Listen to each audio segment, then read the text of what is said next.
There is a moment right after the lights go off where you feel something shift in the room. Not loud, not dramatic, just a quiet change in temperature, like a window left cracked open in winter.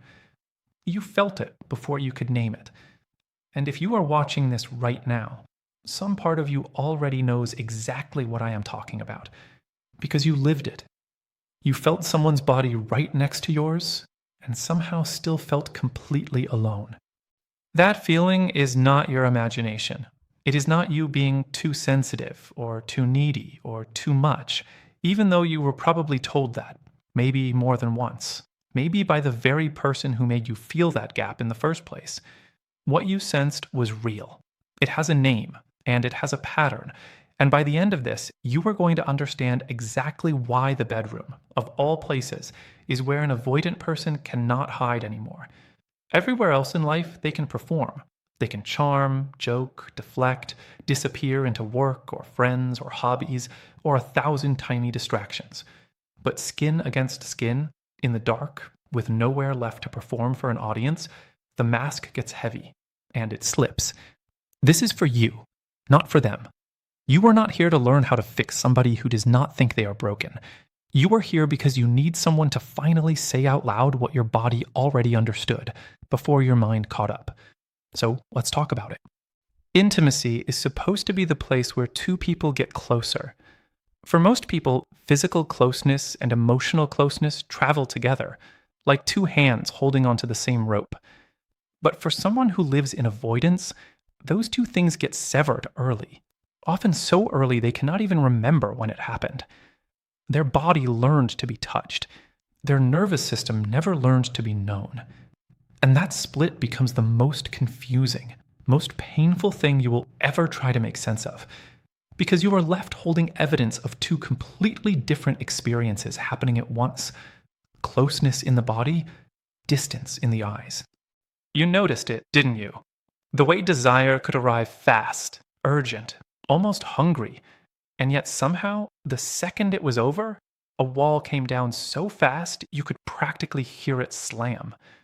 One moment there is heat, presence, someone who seemed to want you more than anything in that instant. The next, there is a stranger lying a few inches away, scrolling, sleeping, or suddenly remembering something they have to do. You are not imagining the whiplash. That whiplash is the entire story of what avoidance actually is. Here is the truth nobody explains clearly enough. Avoidant attachment is not about a lack of desire. It is about a nervous system that experiences closeness as danger. Not danger in the way a bear chasing you through the woods is danger, but danger in a slower, older, more buried sense. The danger of being truly seen and truly meeting someone. Because somewhere far back, needing someone came with pain, disappointment, or loss of self. Their body wants you. Their old wiring panics the moment wanting turns into attaching. And nowhere does attaching become more obvious, more undeniable, more impossible to intellectualize away than in a bed, in the dark, after the performance has ended and only the truth is left in the room. Think about how much of daily life allows for distance disguised as closeness. You can text someone for hours and never actually be alone with them. You can go on dates in public, surrounded by noise and other people, where there is always an exit, always a distraction, always a reason to keep things light. The avoidant person thrives in that kind of connection because it lets them simulate intimacy without ever fully entering it. But intimacy, actual physical intimacy, strips all of that away. There is no crowd to hide in. There is no phone to glance at mid-sentence. There is just two bodies and whatever truth lives underneath the performance. And that is exactly why it becomes the place where they get exposed. You may have felt, in those quiet after moments, a strange sense that you were watching someone come back to life after having gone somewhere else entirely. Some avoidants go silent. Some get suddenly busy, hands reaching for a phone, a glass of water, anything nearby that gives their hands a job to do, besides staying wrapped around you. Some make a joke, deflecting the weight of the moment with humor so quickly you almost forget how heavy it just felt seconds earlier. Some physically create distance, rolling slightly away, as if their body needs oxygen that your closeness was somehow taking from the room. None of that is about you not being enough. I want you to actually sit with that sentence, because I know how many nights you have spent turning it over, wondering what you did wrong, wondering if you smelled different, said the wrong thing, weren't attractive enough, weren't calm enough, or somehow too intense in a moment that felt to you like the most natural thing in the world. You were not too much. You were simply present in a moment that required someone else to also be present. And presence is the one thing an avoidant nervous system was never taught how to tolerate for very long. Picture two people standing at the edge of water. One of them wades in slowly, gets used to the temperature, and eventually swims freely, comfortable in the depth. The other person can only handle it up to their knees, before something ancient inside them screams to get back to dry land. It is not that they hate the water. It is that somewhere in their history, water once meant drowning. So the moment it gets too deep, the moment intimacy stops being physical and starts requiring emotional depth, they scramble backward, even if part of them desperately wanted to keep swimming. You have felt that scramble. Maybe it looked like sudden coldness. Maybe it looked like them falling asleep unnervingly fast, almost as an escape hatch. Maybe it looked like a strange irritability that appeared out of nowhere, like your closeness itself had become an inconvenience. Maybe it looked like them needing to leave the bed entirely, claiming thirst or a phone call or fresh air, anything that gave their nervous system permission to put a wall of physical space between the two of you again. This is where I need you to really hear something, because it matters more than almost anything else in this entire conversation. The intensity of their retreat is often a direct measurement of how much they actually felt. Avoidant people do not run from indifference. They run from impact. If you meant nothing, there would be nothing to escape from. The withdrawal, as painful as it is to witness, is frequently proof that something landed. Their system got flooded, and flooding, for someone who fears losing themselves in closeness, feels unbearable. That doesn't excuse it.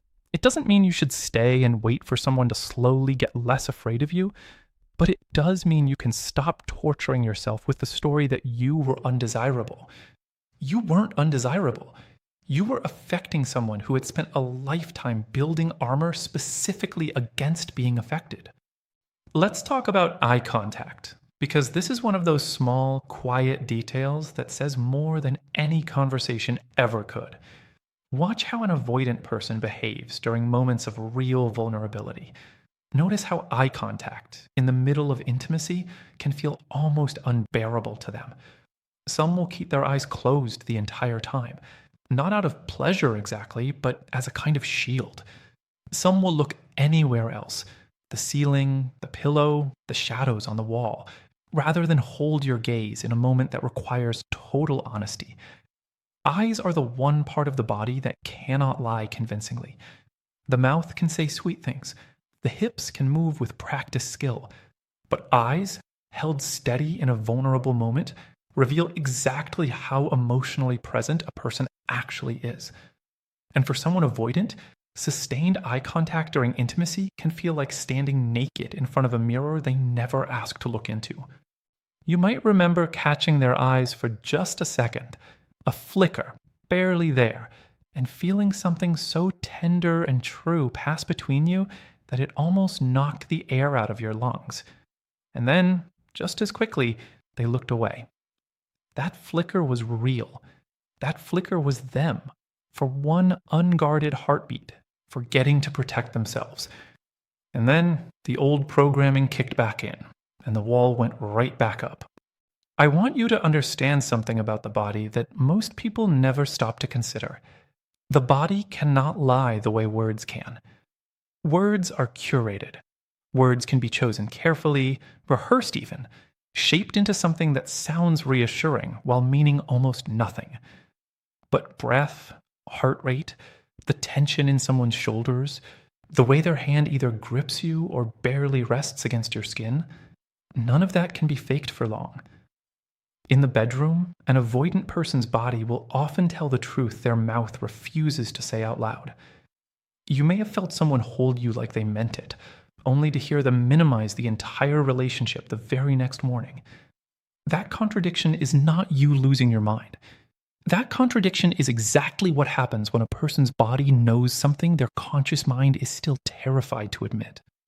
There is a particular kind of loneliness that comes from being physically wrapped in someone's arms while emotionally sensing that they are 1,000 miles away. It is one of the most disorienting forms of pain a person can experience because it does not look like abandonment from the outside. From the outside, you are together. You are touching. Anyone watching would assume you are close. But inside your chest, you know the truth. You are reaching for someone standing right next to you, and somehow still not able to touch the part of them that matters most. That specific ache deserves to be named, because so many people who go through it think something is uniquely wrong with them for feeling lonely inside a relationship that looks, on paper, like intimacy. Nothing is wrong with you for noticing the gap. Noticing it means your emotional intelligence is intact. It means you can feel the difference between a body being present and a person being present. And that distinction is not a flaw in your perception.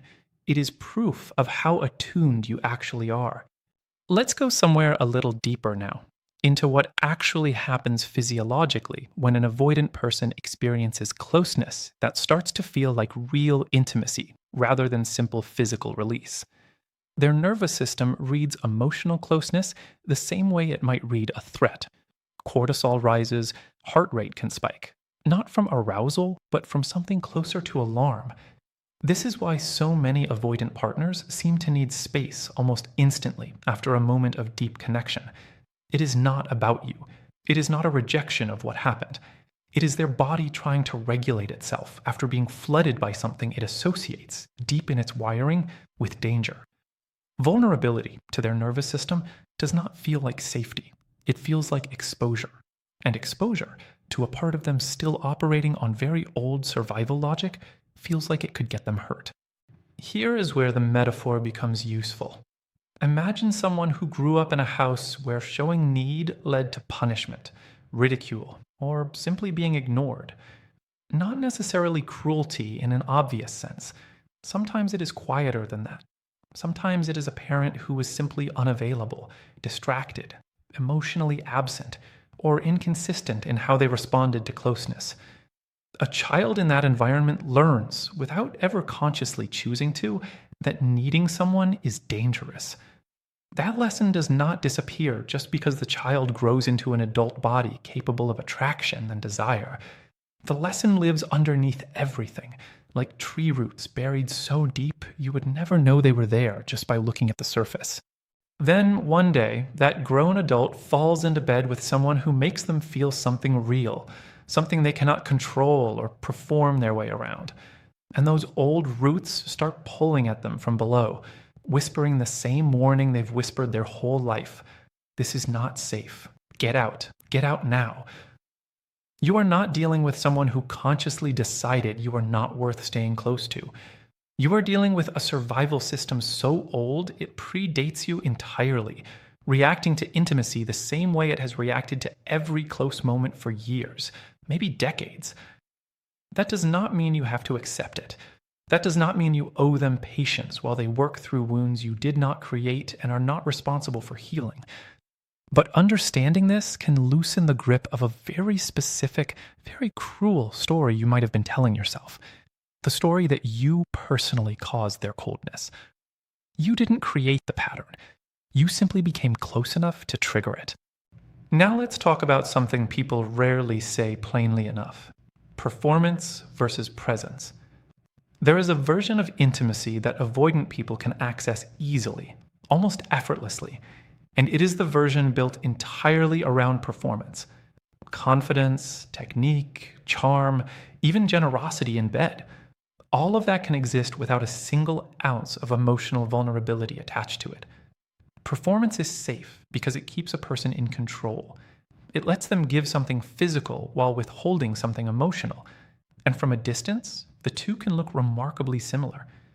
You can be with someone who seems incredibly attentive, even skilled, even generous, and still walk away feeling strangely unseen, because what you were given was a performance of closeness rather than the real thing. Presence is different. Presence is messy. Presence involves things that cannot be rehearsed: a shaky breath, an unexpected tenderness, a moment where control slips and something raw comes through instead. Presence terrifies an avoidant person precisely because it cannot be managed. And this is why you may have noticed such wildly different experiences with the same person, depending on the emotional stakes of the moment. Casual, low stakes intimacy might feel warm, easy, even affectionate. But the instant real emotional weight enters the room, an "I love you" spoken too soon for their comfort, a moment of eye contact held a beat too long, a wave of tenderness that feels too significant to laugh off, something shifts. The performance clicks back on.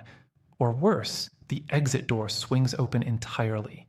You deserve to know that you were not wrong for wanting presence instead of performance.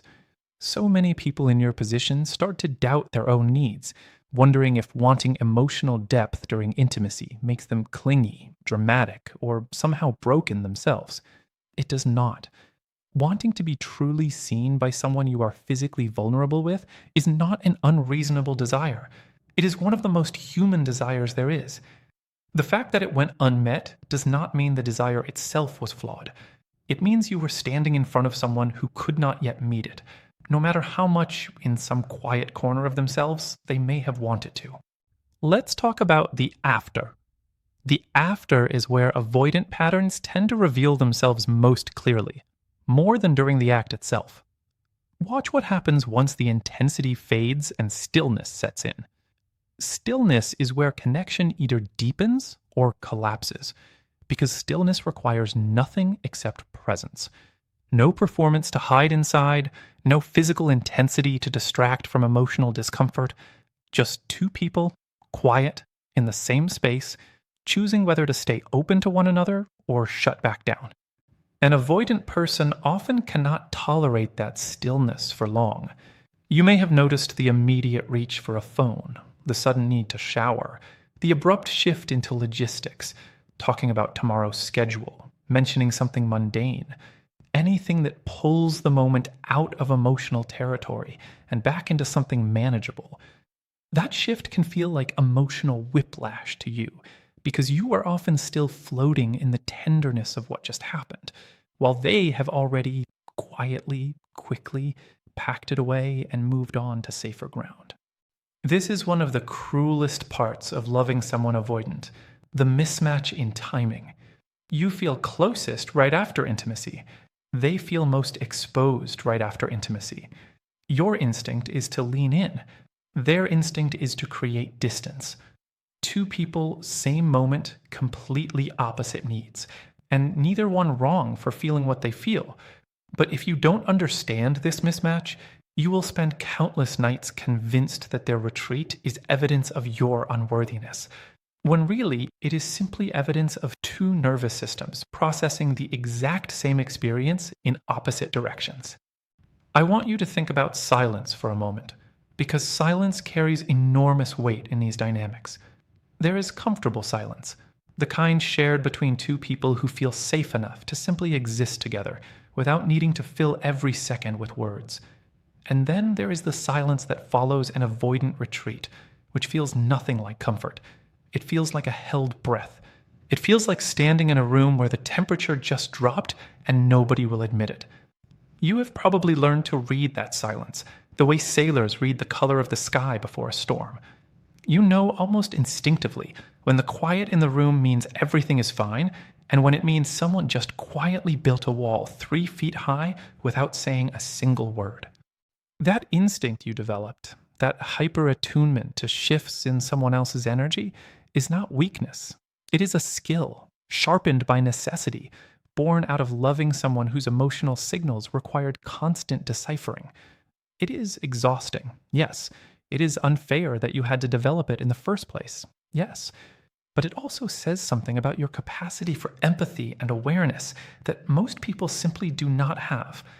You were forced to become fluent in a language your partner never taught you directly, the language of retreat, of subtle withdrawal, of intimacy followed by distance. Fluency in that language came at a cost. It came at the cost of your peace, your self-trust, sometimes even your sense of reality. And that cost deserves to be acknowledged, not minimized. Let's go somewhere a little more physical for a moment, because the body keeps score in ways that are almost impossible to fake. Notice how touch itself can change depending on emotional safety. Early in a connection, touch from an avoidant partner might feel electric, almost desperate, hungry in a way that convinces you this is different. This person feels things deeply. This is real. And it might be real in that moment. But watch what happens as emotional intimacy deepens. Sometimes touch becomes more mechanical, more routine, almost like the body is fulfilling an obligation rather than expressing genuine desire. This shift can be deeply confusing because desire was so intense at the beginning that its fading feels like a personal failure on your part. It rarely is. More often, what you are witnessing is the body's retreat, mirroring the mind's retreat. As emotional stakes rise, so does the instinct to protect. And one of the simplest ways to protect is to withdraw from the very touch that once felt so consuming. There's another layer worth naming here: the difference between wanting your body and wanting you. This distinction might be one of the most painful things you ever have to sit with, because on the surface, those two things can look identical. Desire looks like desire, whether it's rooted in genuine emotional connection or in something far more surface level. But over time, patterns start to reveal the truth. If someone consistently seeks physical closeness while consistently avoiding emotional closeness, that gap is telling you something important. It is telling you that your body is welcome in their world, but the fullness of who you are, your needs, your fears, your inner life, has not yet been given the same invitation. That is not a reflection of your value. It is a reflection of how much of themselves they are currently capable of offering, which for someone avoidant is often far less than what physical intimacy alone might suggest. I know how much it hurts to feel wanted and unseen at the same time. It is one of the strangest griefs a person can carry, because there is no obvious wound to point to. Nobody yelled at you. Nobody was cruel in any dramatic, easily identifiable way. And yet, you go to bed some nights feeling more alone than you did before you were ever touched at all. That grief is valid. It does not need a bruise or a scar to justify itself. Emotional absence leaves its own kind of mark, quieter, but no less real. Let's talk about control, because control is at the very heart of avoidant behavior, especially in intimate settings. For someone who fears losing themselves in closeness, control becomes a survival tool. You may notice this in small, almost invisible ways.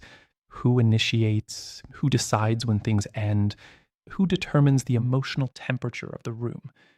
An avoidant partner often needs to feel like they are steering the ship, even subconsciously, because letting someone else take the wheel in something as vulnerable as intimacy can feel like losing their footing entirely. This need for control can show up as emotional unavailability, disguised as spontaneity, suddenly wanting to be somewhere else, suddenly remembering an obligation, suddenly shifting the mood with humor, right as things start to feel serious. Each of these moments might seem small on their own, almost forgettable, but strung together over time, they form a pattern of someone consistently pulling the emergency brake right before intimacy tips from physical into something that requires emotional surrender. You are allowed to feel exhausted by that pattern. You are allowed to feel like you have been the only one showing up fully, again and again, while someone else keeps one foot permanently out the door. That exhaustion is not you being impatient or ungrateful for whatever good moments existed. It is your nervous system, quite reasonably, growing tired of instability disguised as intimacy. Now, something important needs to be said clearly, without softening it too much. None of what we've discussed means you should stay and wait for someone to become ready. Understanding avoidant behavior is not the same as excusing it, and it is definitely not a blueprint for how to love someone harder in hopes that your love alone will dissolve years of protective wiring. Insight is not an invitation to self sacrifice. You can understand exactly why someone pulls away and still recognize that repeated exposure to that pattern is corrosive to your own sense of safety and self worth. Compassion for someone else's wounds does not require abandoning compassion for your own. Let's shift focus now, because this entire conversation has spent a long time inside their psychology, and it's time to bring it back to yours. What does it do to a person to consistently give physical intimacy their full presence, while receiving in return only partial presence back? Over time, it teaches your nervous system something dangerous. It teaches you that love is supposed to feel like reaching. It teaches you that closeness is supposed to feel unstable, unpredictable, always slightly out of grasp. And if that pattern repeats long enough, it can start to feel almost normal, even familiar, even comfortable in a strange, aching way, simply because it's what you've come to expect. This is where healing actually needs to begin. Not with decoding someone else's attachment wounds, but with recognizing what those wounds have quietly taught your own body about what intimacy is supposed to feel like. If you have spent significant time with someone avoidant, you may find yourself, even afterward, even with someone completely different, still bracing for the withdrawal, still watching for the moment closeness turns cold, still interpreting normal, healthy space as the beginning of an abandonment you have felt before. That hypervigilance is not a personality flaw. It is a scar, and scars form for a reason. But scars can also soften over time, especially once you understand exactly what created them. Think about the nervous system like an instrument that has been tuned over and over to detect danger in intimacy rather than safety in it. Every time you sensed someone pulling away right after a moment of closeness, your body logged that pattern as data. Closeness, then loss. Vulnerability, then punishment. Presence, then absence. Repeated enough times, this data becomes a belief, even if you never consciously chose to believe it. The belief sounds something like, if I let someone fully in, they will eventually leave. That belief did not come from nowhere. It came from lived experience, real moments, real pain. But beliefs formed from one specific relationship do not have to define every relationship that follows. You deserve intimacy that does not require translation. You deserve closeness that does not come with an emotional decoder ring, where every sigh, every shift in body language, every sudden silence has to be analyzed like a puzzle, just to figure out whether you are safe or not. That kind of vigilance is not romantic. It is not passion. It is nervous system exhaustion wearing the mask of deep love. And so many people mistake the intensity of that exhaustion for the depth of a genuine connection, simply because both states can feel equally consuming. Real intimacy, the healthy kind, tends to feel almost boring by comparison at first, especially if you are used to instability. It feels steady, predictable in the best way.